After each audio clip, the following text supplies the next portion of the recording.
things got really cold and people started going inside more and more and talking, and maybe masks started slipping off the noses a little bit. Like, that is when things really spiked, and that is just the spike we're seeing now. That is by far the worst in this pandemic, and that is, again, before Thanksgiving, which is just absolutely devastating. During yet another week of loss, the virus took the lives of the young and old, the healthy and sick, the prominent, and the ordinary people known best by those that love them. They include Lillian Blancas, a proud daughter of immigrants, part of the first generation of her family to attend college, and Laura in El Paso, who's on the brink of fulfilling her dream of becoming a judge. This, again, remembrances here from the New York Times. Miss Blancas, 47, died alone in her hospital room this week, just before a runoff election on Saturday, in which she was the favorite. In Mrs. Blancas' hometown in El Paso, Linda Azani, the assistant manager of Purchase Funeral Home, said the virus toll was so steep that there's not enough of us to go around. It's just an absolutely depressing time for so many people. Not enough directors to see families, not enough facilities to have funerals, not enough chapels. People are there's no other way to say it. It's just absolute hell. Absolute hell. Barbara Ferrer, a seasoned public health director in Los Angeles County, choked up this week while recounting the cumulative death toll in her area. Over 8,000 people. So many people are dying in Amarillo, Texas. There's a 2-week wait to be cremated. Here is what the director in LA County had to say. Barbara Ferrer. This graph shows the 7-day average of the daily number of deaths from COVID-19. And as you can see, we are now experiencing a devastating increase in deaths. Since November 9th, average daily deaths have increased 258%, from 12 average deaths per day to 43 this past week. Since these deaths reflect our case counts from a month ago, as cases have continued to increase the past few weeks, we will bear witness to a significant rise in the number of people who are dying. While this trend line provides a frightening visual of our reality, the more terrible truth is that over 8,000 people,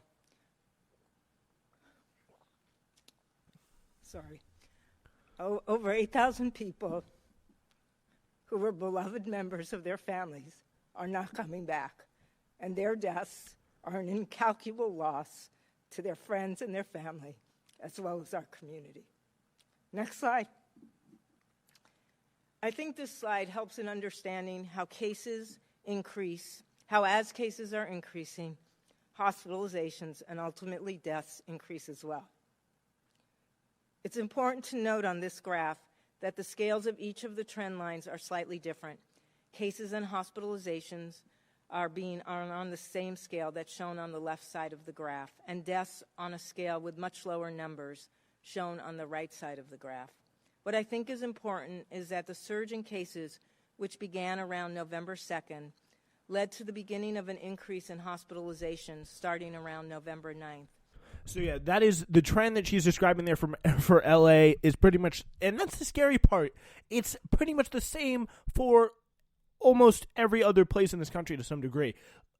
Sometimes some places it's much worse, some places it's better, but like every part of this country right now is seeing such an increase, and it's just so overwhelming. The tide is rising. It's like we're getting we're in the tank, the water's filling up, it's getting higher and higher, and there just really seems to be nothing that any well-intentioned person can do to stop it. Like, the amount of time that people come up and say, like, oh, stay home, like, healthcare workers, like, protect healthcare workers. Like, we try, and just there has been a fundamental failure from the top down. I think that is really who is to blame. I think there is definitely some pretty I think, and again, it's not even that those people are specifically to blame. All those people are the anti-maskers, all those people who are out there. Just there has been such a malicious and also plenty incompetent as well failure from the government, failure from the people in charge to absolutely deal with this thing. And it really concerted effort by some of the more right-wing people to prolong this thing by spreading this information, like just spreading through Facebook, through Fox News, through like all the usual sources, all the sources that people get their information. It's not even the traditional sources. A lot of it is social media. It's just, the masks are a political decision. Like the moment we politicized, like really, the moment we politicized a pandemic, in this country, like that is the moment where I think we all should have realized that, yeah, this thing is just, there's not much point here. Like, come on. Like, it's hard not to feel at this point that America, as I believe I've said on the show before, is just in the stage of just going out of business, sale, blowout, blockbuster, everything must go, we're on the decline, and it's just really hard to shake that sense when you look at stories like this. Just absolute increases across the board in deaths and cases, 19% increase, 39% increase in cases and deaths respectively.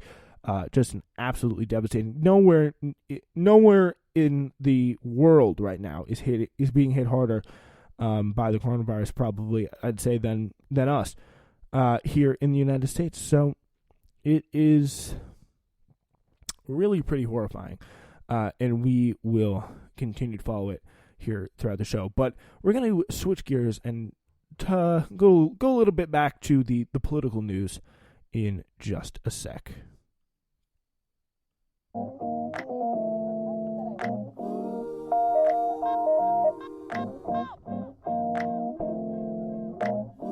Yeah, I know myself far too well to be a stranger of pain. Despite it all, we remain in the same. I'm just changing the game. Heart pure, never tainted with fame. Straight ahead, I'ma stay in my lane. Never switching courses.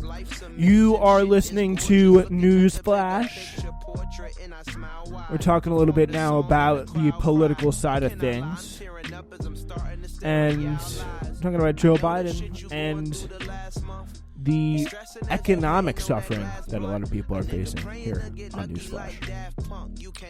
All right, of course, we've got to return to one of my personal favorites, Jack Morganson, the Discourse blog. He writes, "I'll be honest with you, it's occasionally tough for us here at the Discourse blog to come up with new dynamic ways to convey the fundamental message that Joe Biden's forthcoming presidency will be extremely depressing on many levels. Sometimes the best we can do is point at something and say, this shit sucks." I gotta be honest, I gotta say it. I do not like swearing on the show. I do feel bad. I have people, I know, like, older people, like, are listening. Some maybe some younger people who may not even want to hear these swear words. So don't even try to make a habit of it. But I mean, Jesus Christ, like, this is going to be a long 4 years of nothing. And if you don't get that sick sense in your stomach, like the sixth sense, like we are screwed by reading this article, then I think you really are going to be in for a rude awakening over the next 4 years when you start to see that just nothing gets done. Democrats are weak on every level, fail to fight this administration, even some of the most basic ways that are staring them right in front of the face, all because Joe Biden is clinging to literally 1970s, 1980s politics in the middle of a freaking pandemic, in the middle of the coronavirus, where that kind of politics could not be so far out the window. Like, I heard it. I really, honestly, I do forget who, but I heard it said that it was like, FDR surveyed I think it was actually Crystal Ball on Rising. She said, like, FDR surveyed the country in the wake of the 1932 Depression. It said it's time for America to be radical for a generation. And what is Joe Biden thinking as he haphazardly surveys his country at this point? Lord only knows. Let's get into it here.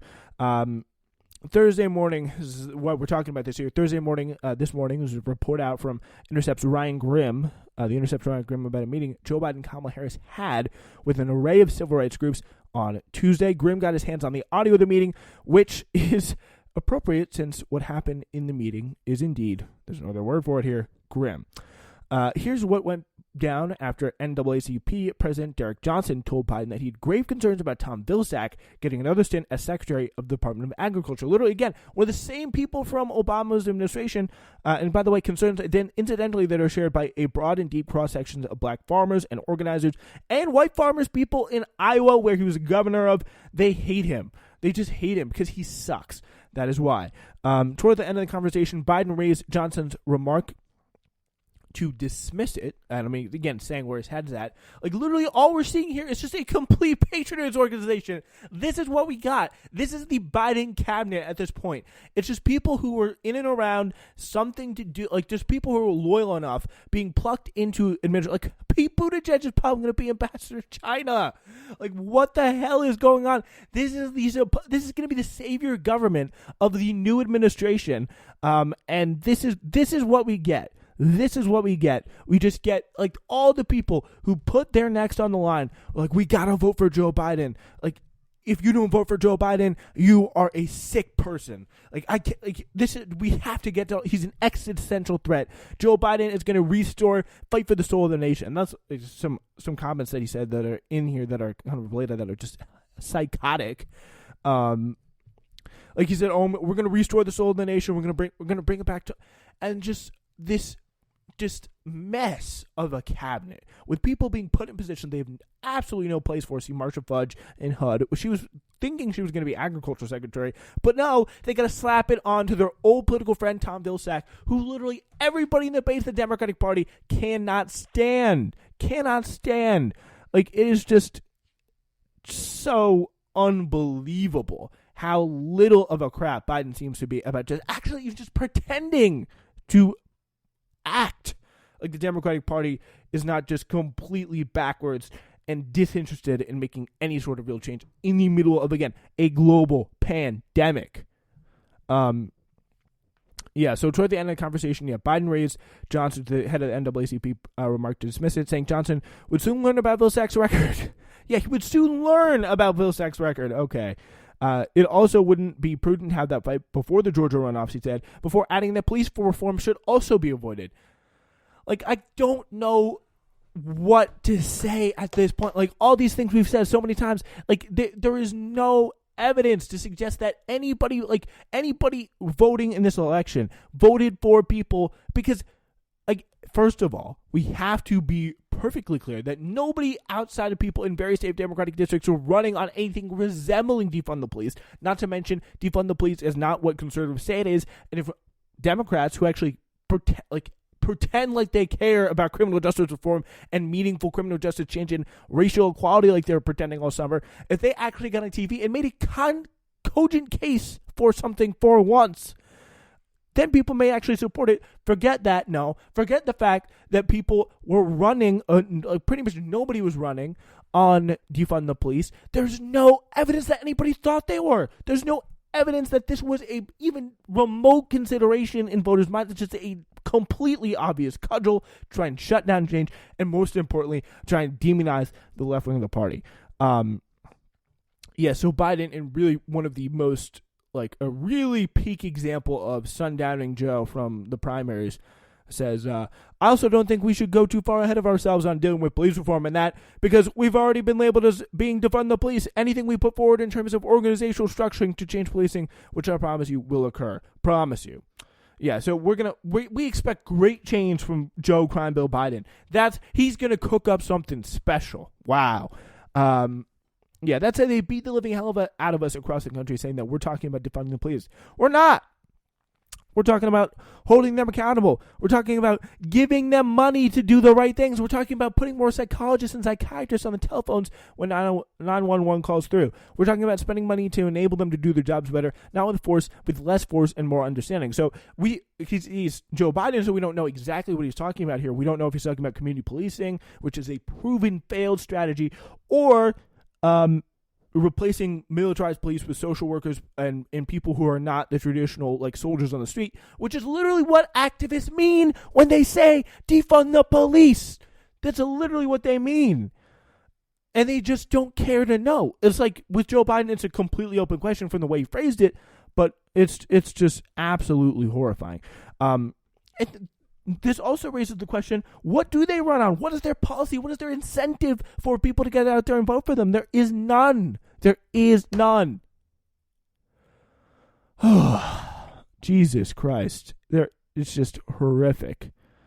And there's other comments in there being like, I ran on three policies that changed the shape of the nation, man. Come on. Like, it was I will get the audio from it. I do promise. I will get it.